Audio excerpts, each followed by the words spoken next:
Hello guys, Sonal Sajith vlogs എന്ന YouTube ചാനലിലേക്ക് എല്ലാവർക്കും സ്വാഗതം. അപ്പോൾ ഇന്നത്തെ വീഡിയോയിൽ ഞാൻ പറഞ്ഞുതരാൻ പോകുന്നത് വെച്ചാൽ എങ്ങനെ നമുക്ക് ഇതേപോലത്തെ ഇയർബഡ്സിന്റെ ബാറ്ററി റീപ്ലേസ് ചെയ്യാമെന്നാണ്. അതായത് നമ്മൾ ഇയർബഡ്സ് എല്ലാം കുറേ കാലം യൂസ് ചെയ്ത് കഴിഞ്ഞാൽ അതിന്റെ ബാറ്ററി വീക്ക് ആവും, അല്ലെങ്കിൽ അതിൻ്റെ ഒരു സൈഡ് വർക്ക് ചെയ്യാണ്ടാവും. അപ്പോൾ ഈ ഒരു സൈഡ് വർക്ക് ചെയ്യാത്തതിന് കുറേ റീസൺ ഉണ്ട്. ഒന്നെങ്കിൽ അതിൻ്റെ ബാറ്ററി വീക്ക് ആയതാവാം, അല്ലെങ്കിൽ അതിൻ്റെ ബോർഡ് കംപ്ലൈൻറ്റ് ആയതാവാം, അതും അല്ലെങ്കിൽ അതിൻ്റെ സ്പീക്കർ അടിച്ചു പോകാനുള്ള ചാൻസും ഉണ്ട്. അതേപോലെ തന്നെ ഇത് ചെയ്യാനായിട്ട് അധികം ചിലവൊന്നുമില്ല. അപ്പോൾ ഈ ഒരു വീഡിയോ ഇഷ്ടമായി ലൈക്ക് ചെയ്യുക, നിങ്ങളുടെ ഫ്രണ്ട്സിന് ഷെയർ ചെയ്യുക. ഇനി ഇതേപോലത്തെ വീഡിയോസ് ലഭിക്കാനായിട്ട് ചാനൽ കൂടെ സബ്സ്ക്രൈബ് ചെയ്യാം. അപ്പോൾ നമുക്ക് നേരെ വീഡിയോയിലോട്ട് പോകാം. അപ്പോൾ ബാറ്ററി റീപ്ലേസ് ചെയ്ത് കാണിക്കാനായിട്ട് ഞാൻ ഇവിടെ എടുത്തിരിക്കുന്നത് വെച്ചാൽ OnePlusന്റെ ബഡ് സെറ്റ് എന്ന് പറഞ്ഞ ഒരു മോഡൽ ഇയർബഡ്സ് ആണ്. അപ്പോൾ ആദ്യം തന്നെ നമുക്ക് ഇതിൻ്റെ ബഡ്സ് ഒന്ന് റിമൂവ് ചെയ്യാം. ഇനി നമ്മൾ ഈ ഒരു ഇയർബഡ്സ് നോക്കിക്കഴിഞ്ഞാൽ ഇവിടെ ആയിട്ട് ഒരു ചെറിയ ഗ്യാപ്പ് നിങ്ങൾക്ക് കാണാൻ സാധിക്കും. ഇനി ഈ ഒരു ഗ്യാപ്പിലേക്ക് നമ്മളൊരു നേരിയ കത്തി യൂസ് ചെയ്തിട്ട് പ്രസ് ചെയ്ത് കൊടുക്കുക. അപ്പോൾ ഇങ്ങനെ പ്രസ് ചെയ്ത് കഴിഞ്ഞാൽ ആ ഒരു ഗ്യാപ്പ് കുറച്ചും കൂടി വലുതാവും. അപ്പോൾ ഇതേപോലെ തന്നെ ആ ഒരു ഗ്യാപ്പിൽ ചുറ്റും നമ്മൾ ആക്കി കൊടുക്കണം. അതായത് കത്തി യൂസ് ചെയ്തിട്ട് പ്രസ് ചെയ്തിട്ട് ആ ഒരു ഗ്യാപ്പ് ഒന്ന് വലുതാക്കി കൊടുക്കണം.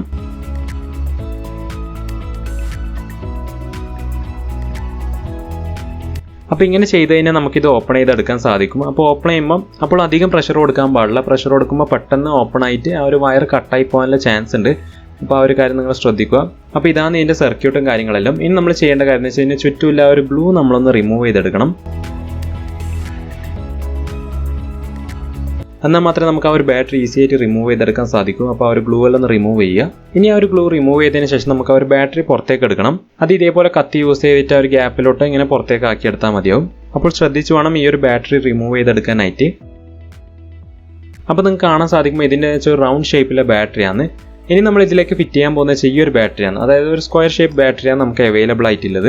അപ്പോൾ ഈ ഒരു ബാറ്ററി എന്ന് വെച്ചാൽ ഒന്നെങ്കിലും ഒരു മൊബൈൽ റിപ്പയറിംഗ് ഷോപ്പിലോ അല്ലെങ്കിൽ ഒരു ഇലക്ട്രോണിക് ഷോപ്പിലോ ഇത് അവൈലബിൾ ആയിരിക്കും. അപ്പോൾ ഇത് ഓരോരുത്തർ ഓരോ റേറ്റ് ആണ്. അതായത് ചിലടത്ത് 100 രൂപ കിട്ടും, ചിലടത്ത് 200 രൂപയാണ് റേറ്റ് എല്ലാം വരുന്നത്. അപ്പോൾ നിങ്ങൾ വാങ്ങുമ്പോൾ അത്യാവശ്യം ക്വാളിറ്റിയിലെ ബാറ്ററി തന്നെ വാങ്ങാൻ ശ്രമിക്കുക. അപ്പോൾ ഈ ഒരു ബാറ്ററിയിൽ എന്ന് വെച്ചാൽ നിങ്ങൾക്ക് ഒരു പോസിറ്റീവും നെഗറ്റീവും വയർ കാണാൻ സാധിക്കും. അതായത് റെഡ് ആണ് ഇതിൻ്റെ പോസിറ്റീവ്, ബ്ലാക്ക് ഇതിൻ്റെ നെഗറ്റീവ് ആണ്. അപ്പോൾ ആ ഒരു കാര്യം നിങ്ങൾ ശ്രദ്ധിക്കണം. ഇനി നമുക്ക് ഈ ഒരു ബാറ്ററീൻ്റെ ഈ ഒരു കവർ ഒന്ന് റിമൂവ് ചെയ്തെടുക്കണം. അതെന്ന് വെച്ചാൽ ഈ വയർ ഒന്ന് ഡീസോൾഡർ ചെയ്യാനായിട്ടാണ്. ഇനി നമുക്ക് ഈ വയർ ഒന്ന് ഡീസോൾഡർ ചെയ്തെടുക്കണം. അപ്പോൾ ഡീസോൾഡർ ചെയ്യുന്ന സമയത്ത് ഇതിൻ്റെ നെഗറ്റീവും പോസിറ്റീവും കറക്റ്റായിട്ട് തന്നെ നോക്കണം. ഇനി നമുക്ക് നമ്മൾ ഇയർബഡ്സിലെ വയർ ഡീസോൾഡർ ചെയ്തെടുക്കാം.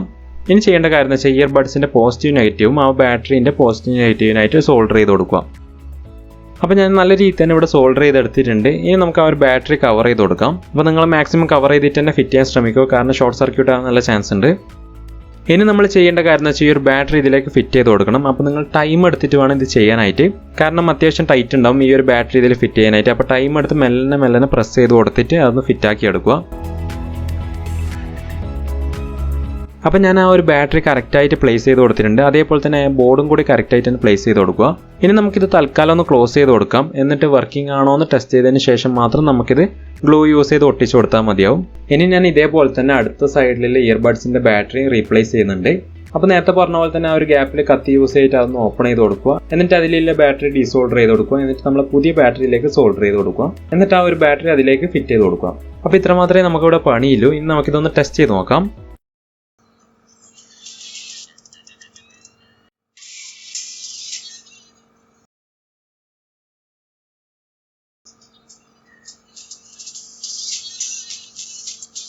ഓക്കെ, അപ്പോൾ ടെസ്റ്റ് ചെയ്യുമ്പോൾ രണ്ട് സൈഡും വർക്കിംഗ് ആണ്. ഇനി നമുക്കൊരു ഗ്ലൂ യൂസ് ചെയ്ത് ഒട്ടിച്ചു കൊടുക്കാം. അപ്പോൾ ഞാനിവിടെ ഫ്ലക്സ് ക്യൂക്കാണ് യൂസ് ചെയ്യുന്നത്. അപ്പോൾ യൂസ് ചെയ്യുമ്പോൾ ഇതേപോലെ പിന്നിലായിട്ട് ആക്കിയിട്ട് ചെറിയ രീതിയിലാക്കി കൊടുക്കുക. കാരണം അധികം ആക്കി കഴിഞ്ഞാൽ പിന്നീട് നമുക്ക് എന്തെങ്കിലും ആവശ്യത്തിന് ഓപ്പൺ ചെയ്യണമെന്ന് വെച്ചാൽ ഓപ്പൺ ചെയ്യാൻ സാധിക്കില്ല.